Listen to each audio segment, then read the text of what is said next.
Hello, and welcome to A Legacy for Good, the Summit Area Public Foundation. I'm Henry Ogden. And I'm Julie Keenan, and we're both trustees of the foundation. And we're here today to talk to you a little bit more about what we do and some of our grantees. The role of the Summit Area Public Foundation is to promote philanthropy throughout our community by responding to the needs of organizations that are operating in the Summit area. We allow donors to be very flexible with their funds. They can make a donation that is designated for a specific organization or even for a specific need, such as education or healthcare, or they can make a general donation and allow the foundation to just respond to proposals that come in from the community. So lots of different ways to be flexible. We've been able to, since 2011, we've been able to make over $1.2 million worth of grants to nonprofits all in this community, which is lovely. Yes, and it's a very impressive figure. Obviously, the foundation's been very busy. Today's show features two of our very special grantees, the Overlook Medical Center and Bridges Outreach. We will visit their locations and we'll learn about their programs and their services.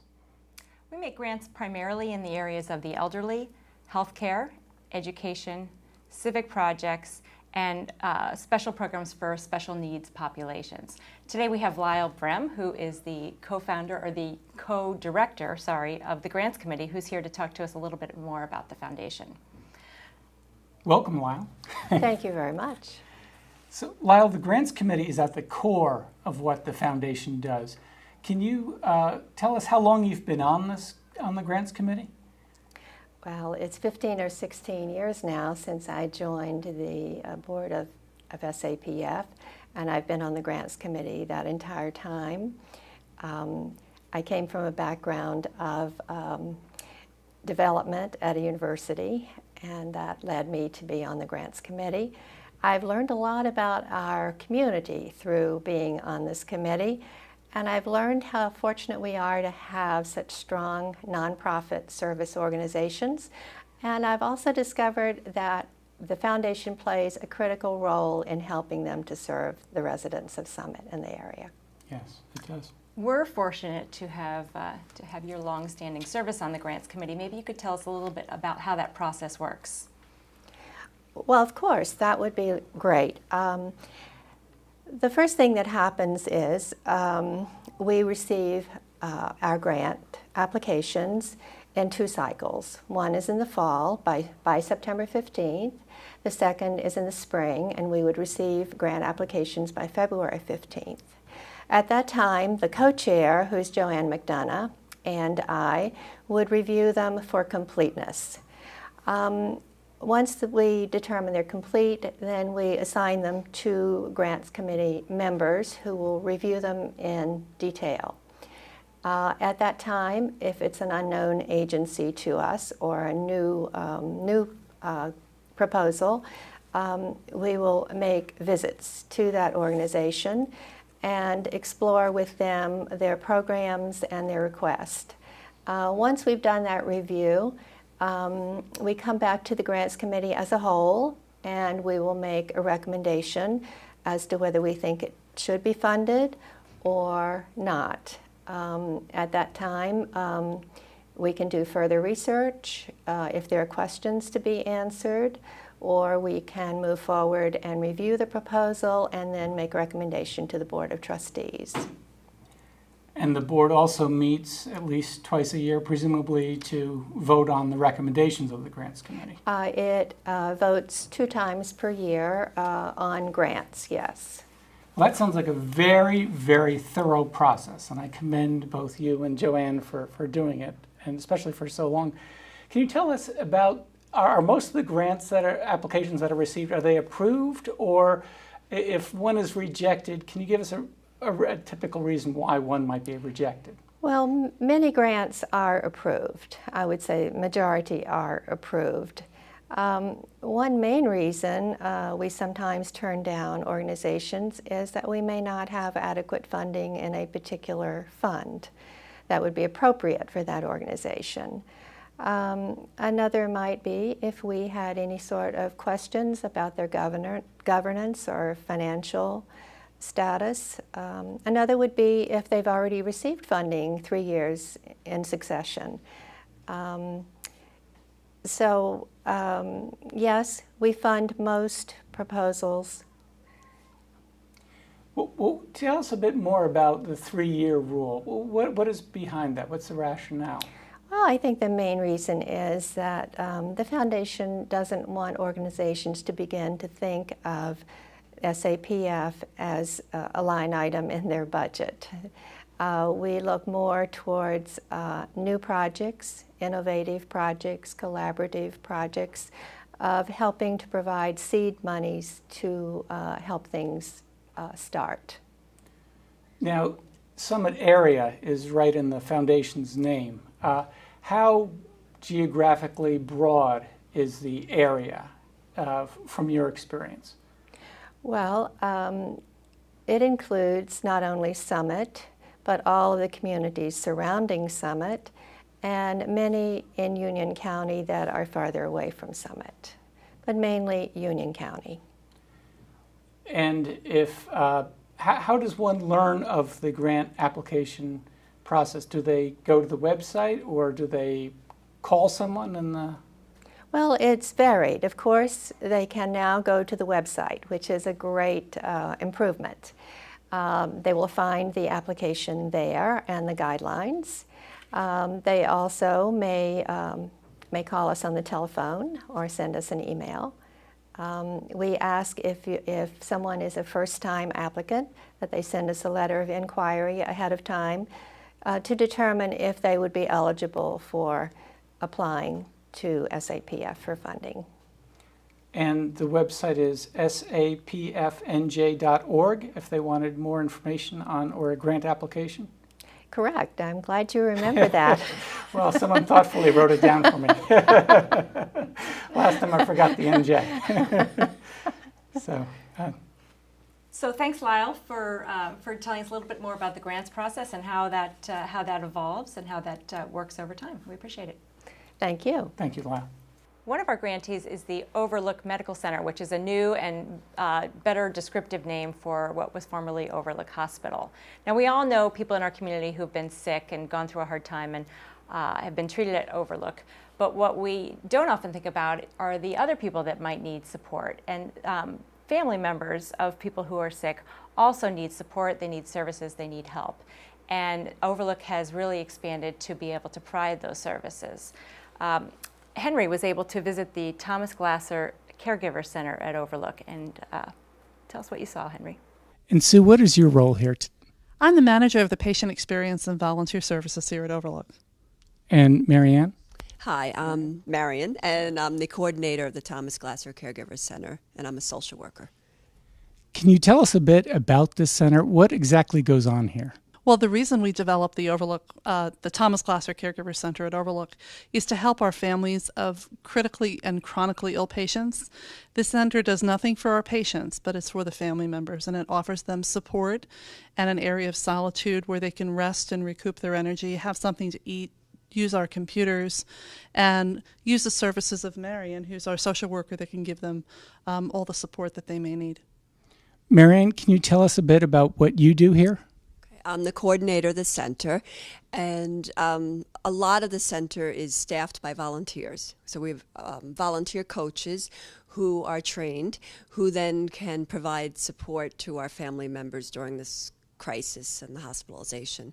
I'm a licensed clinical social worker, so I can provide, supportive counseling to the families if they're interested. Is this unique in New Jersey? This sort of operation, this caregiver center? Yes, we're the only hospital-based caregiver center in the state of New Jersey. So how this works is if a patient is admitted to the hospital, the caregivers, the family members and all, they can come to this center to receive counseling, can come here and learn more about the condition of the patient, and also sort of seek respite from the hospital experience? Exactly. Yes, and how we go about getting the family members is the outreach. So what we do is really go out to the units, to the medical floors, and I have volunteers or myself, and we actually will go speak with the nurses and ask, do you have any family members you think could use some extra support? And they'll let us know. We go to our waiting areas in the critical care, and we go in and we introduce ourselves and provide support right there at the bedside or in the waiting room, and then encourage them to come to the center. So what services are available here at the center? Basically, it's really an oasis. I mean, the families always call it their home away from home. So as soon as you walk through the door, they hear the music, and they kind of just take a deep breath. And then there's different seating areas for them to sit and be together as a family, to share a meal together. We always have snacks for the families. We have a refrigerator, a kitchen area. They can bring food from home, because everyone cooks for you when your loved one is in the hospital, but you're not home, you're here. So we put that food for them in the refrigerator, and then they can share it. And a lot of times the families share it among each other. And what if the family members want to communicate with the doctor, or if they need to research more about the condition of their loved one? We do have 2 computers in the center, and our families do use them quite a bit to research an illness or a prognosis. And if they need more detailed information, we actually left a door in our center that connects directly to our medical library. They can access the medical librarians, and they can research information for them as well. The other thing they utilize the computers for is to post the patient condition up on Facebook. It seems now that many families, rather than making those difficult phone calls to perhaps 15, 20 people in their family to let them know what the status is of the day, they can just post it up on Facebook, and then that information is shared with all the family at the same time. And it's a little less stressful for the family than having those repeated questions over and over. Many times families are all separated by distance, but yet they need to be informed of what's going on health-wise. So we do have a conference room here that's wired, and they can Skype and go on teleconference call, and so they can all be included when they meet with the physicians. And a lot of times our palliative care team will use that room for family meetings, because people are so far away now, but they want to be involved in the decision making. We also have iPads that our families can use, and the patients to Skype as well. We also talked about how the Caregiver Center came about. Here is Sue Thomas telling the moving story about the man who helped make it happen, and Marion Tehan talking about how it got its name. Then we moved on to discuss specific services and facilities. We're very grateful to a gentleman in the Westfield community whose name is Claude Fusco, and he's the person that brought the idea to us. And his wife had been a patient here at Overlook, and she was treated for terminal cancer. And he tells the story about how the nurses were very concerned about his well-being, which he felt was ridiculous at the time. You know, he was a tough guy, and he was taking care of his family, and here she was dying, and the nurses were saying, you know, what about you? And how are you going to take care of yourself, and how are you going to take care of your kids? You need to talk to your wife. And he thought at first that that was intrusive, but then after she passed away, he thought of that nurse and said she was so insightful and she was so right. And I should have listened more and talked to my wife a little more, because now I have 2 teenage children, and I don't know what to do first. And that stress actually manifested itself in a stroke. So shortly after his wife died, he then had a stroke and realized at that moment, I need to take care of myself. My children have lost their mom. They can't lose their dad too. And when he was talking about this, he had an acquaintance who knew about the center in Northern Westchester Hospital. And he brought the idea to Ann Oliva at the Overlook Foundation and said, this is something that would have really helped me when I was at Overlook with my family. Maybe this is something you should consider. So our leadership team, our palliative care team, administrators, foundation staff, all went up to Northern Westchester Hospital, toured their center, and by the time the wheels of the van hit New Jersey again, we had made the decision that we were going to commit to raising the money and developing the center here at Overlook. Now, the center here is named for someone else. Can you tell us a bit about that? Oh, the center is named after Thomas Glasser, who was from Westfield, and he died on 9/11. And his father has a Thomas Glasser Foundation, and he made the lead gift for the center. One part of the center that's very, very helpful and very therapeutic for our families, we have a larger room that's called our Family Tranquility Room. And in that space, we have ottomans that they can put their food on or they can put their feet up, but they also lend additional seating to that room, so we can fit about 11 people in there. The larger families use that space. There's a reclining massage chair that's an electric chair that they can use if they want to be alone. But what often happens in that space is our families of very critical patients that may need to have a palliative care discussion or an end-of-life discussion about what their care plan will be. They use that space because it's their home base, and we actually bring the healthcare team in to talk to them and deliver that news in a very respectful way to preserve their dignity. So they're not standing in a hallway or beside an ICU bed with their loved one there with alarms going off where they're very distracted and perhaps are tired of standing. They can sit there as a family, they can hear the information, they can ask questions, and then the team can shut the door and leave them to grieve or to talk amongst themselves and make their decisions about how they want to proceed with their choices. Sue Thomas also told Henry about an incredible story about a family that was served by the new center. Well, the center in that time, short of 2 years, has touched over 1,700 families. And when we say families, that could be a family of one, but mostly it's a family of 12 people, 24 people.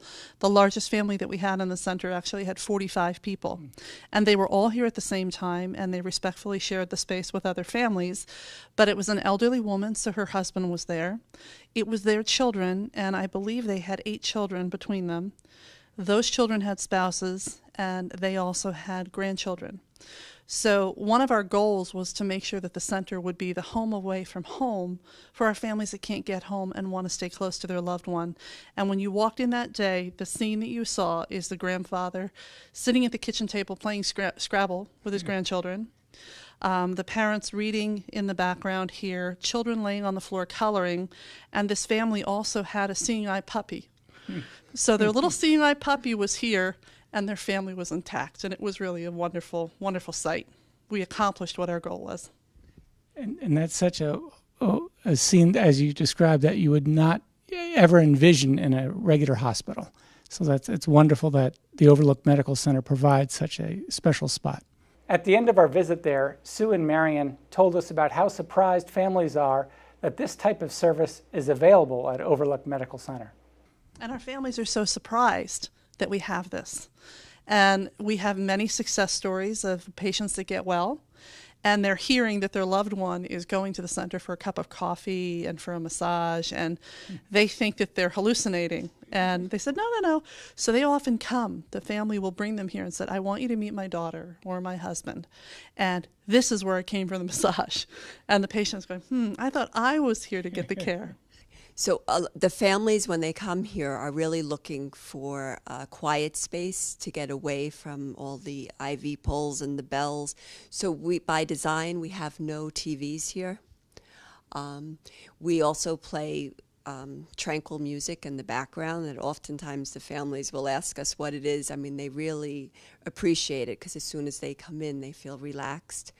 And we have a real special relaxation room, a massage room. So in there, family members can come in, and this happens every day. They'll come in, we can put music on for them and shut the door, and they can sit in the massage chair and relax. Also, if I had a family member who was up all night and really needed to stretch out, we have a massage table. Where else are you able to do that? So they were able to do that for an hour and then be rejuvenated and be able to go back and be with their loved one. We offer free massage therapy 3 days a week for our family members through our integrative medicine department. And families, are so appreciative. And at first it may feel a little selfish, but there's such a medical benefit to have someone have a massage and to reduce the tension in their muscles. And so it's a wonderful service that we get a lot of positive feedback for. And a wonderful way to release all the stress that's been building up from being here with their loved one. And that's what really our ultimate goal is, to really help the families through this crisis.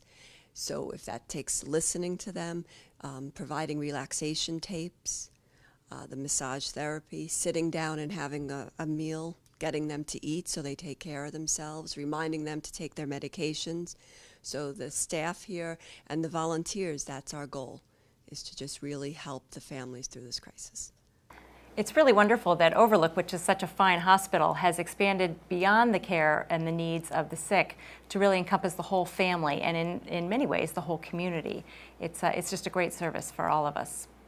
Yes, and of course the Summit Area Public Foundation is very proud to give continuing donations to the Overlook Medical Center. Since 2008, the Summit Area Public Foundation has been pleased to give $82,500 in grants to Overlook Medical Center. During this short break, we want to show you another project funded by the Summit Area Public Foundation. For the past few years, the Summit Area Public Foundation has helped support a wonderful program run by the Continuo Arts Foundation in collaboration with the city's Department of Community Programs. It's called Seniors Sing, with an exclamation point, and it brings together older residents of the city in a chorus under the direction of professional musicians. Let's listen to them for a few minutes.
You probably know Bridges from its reputation for working with the homeless in Newark, in Irvington, and New York. But what you may not know is that the organization has really expanded in the last couple of years to provide services to the homeless and the near homeless in the Summit area. I was able to talk to Lois Bott, who's the executive director, about how that expansion has taken place. So most people, I think, in Summit know Bridges as the group with the little yellow truck that drives into New York City every weekend and delivers food to people who are hungry. But there's a lot more going on than that. So maybe you could start by telling us how Bridges got started and then what's going on now. Okay, sure. Well, Bridges started 25 years ago. We just celebrated our 25th anniversary. And that anniversary commemorates the first Bridges run, which was made by Jeff and Ginger Warden, a Summit couple, who worked in New York City and passed homeless on the street every day and saw that need to reach out. And so one Friday night in their kitchen, they just decided to make some sandwiches and thermoses of soup and coffee, and they went out to the streets to meet people, more directly under the bridges of New York City, which is, of course, how we eventually got our name. And that night, Jeff and Ginger had a really lovely conversation with some homeless men living under the Brooklyn Bridge. And one of the men said, well, this was really nice, but I suppose we'll never see you again. And Jeff said, no, we'll be back next week. And 25 years later, Bridges has never missed a Friday night into New York City. And today we have over 70 groups that volunteer with Bridges on a regular basis. And they go out to New York City on Friday nights, just as we always did. We go to Newark on Saturdays, Irvington on Sundays. And here in Summit, we open our doors to homeless or near homeless population every Friday. I know for many, many years it was the weekend runs to, as you said, Right. New York, Irvington, and Newark. And I think the Summit expansion has been a little more recent. That's How did that true. come about? Even when we were at Christ Church, our doors were open on Friday, and we'd get a few people to come through. Since we moved here to the Oak Center, we do have more space. We're in a neighborhood where there really is more of a greater need. There are a lot of day laborers who live in this area as well. And so, we started opening our doors as we always have, and then it just kind of mushroomed, and people heard about us, knew that this was a place to come. And eventually, we started offering showers as well to people. So on Fridays, people know they can come here, they can get food for themselves or their families, they can get seasonal clothing, they can take showers, and the people who are taking showers can get clean clothing as well. So it really kind of grew. As I said, there is space here, so we have people who come and they'll eat their breakfast here, they'll spend a few hours here, sometimes to get out of the rain, sometimes just to have a change of scenery. So it's really become kind of a community center on Friday mornings. We can see, we've seen up to 40 people, we've seen as few as 5 people. So, on average, we see about 25 people who come through and get whatever they need. We had a day laborer not long ago who was going to start doing some lawn work and was walking around in flip-flops. And so we were able to give them a pair of boots. So it's a lot safer for them to be out working, and they're more prepared for a job. So, that's really what we've been doing here. We've also really drawn more attention, put more attention on that really true homeless population in Summit, which is maybe 10 or 12 people living in or around the train station. And really trying to do something more to help them. Like, what's the next level? Like, what can we really do to help them? We're not a social services organization, but we were able to reach out to a group called Bridgeway in Elizabeth, and they really are a full social service providing agency, including intervention and housing and a number of other services. So this has kind of become the hub and the meeting space for them, because of course a lot of social workers, the problem that they have with homeless is that they meet them once but then they can't find them again. Right. And so just having this place where people know that they can come and they can meet and it's a safe place has really been helpful. We always collected backpacks and school supplies to give out to people in Newark and Irvington. And I think it's now 3 full years ago that Christ Child Society came to us and said, we'd really like to do something more with the population in Summit. And it turns out, and people are always surprised by the statistic, but in the Summit public school system, there are 500 children who are eligible for free and reduced lunches. Right. So we do a really direct marketing to that group through the Board of Ed. They will send notices for us twice a year, once at the end of the year and once during the summer, letting people know that on 2 particular days in August, near the beginning of school, we will have new backpacks and school supplies for the children. And the backpacks, of course, are supported through the Summit Area Public Foundation, along with actually all of our Summit programs. And it's such a fun day. It's like the best day of the year. The kids are lined up outside, and you could hear like this excitement and this chatter. Right. They come through. The only information we ask is your grade and where you go to school. Right. People bring us birth certificates, they bring us all kinds of things. I'm like, no. All we want to know is your school and the grade. And that's really more to help us plan for the planning. next year, Right. really. So they come through and they choose a backpack, and then all of the supplies are lined up, and they go through and they fill the backpack with everything they need. And it's really a happy event. It just Right. makes us feel really good that these kids are going to start school and they're going to have everything they need, just like their peers. Boy, I was really surprised to hear Lois talk about the fact that we have a dozen or so people in Summit who are homeless. And how terrific for that organization, which has done such great work for 25 years, serving the homeless in New York and Irvington and Newark, is now looking inward and helping our own homeless here in Summit. Yeah, absolutely. Well, that's our show. We thank you for watching, and our thanks go to Overlook, to Bridges, and of course to Hometown Television for its usual very professional job. And we invite you to find out more about the Summit Area Public Foundation by visiting our website, sapfnj.org. And we hope that you'll also consider supporting its vital work in the Summit area by making a donation, and you can do that right on the website. So again, sapfnj.org. If you're thinking about establishing a charitable legacy or even your own family foundation, do think about the Summit Area Public Foundation. We can help you and your family fulfill your charitable intentions in a fast and efficient and effective manner. And thank you very much for watching. We'll see you next time on A Legacy for Good, the Summit Area Public Foundation. I'm Henry Ogden. And I'm Julie Keenan. Thank you.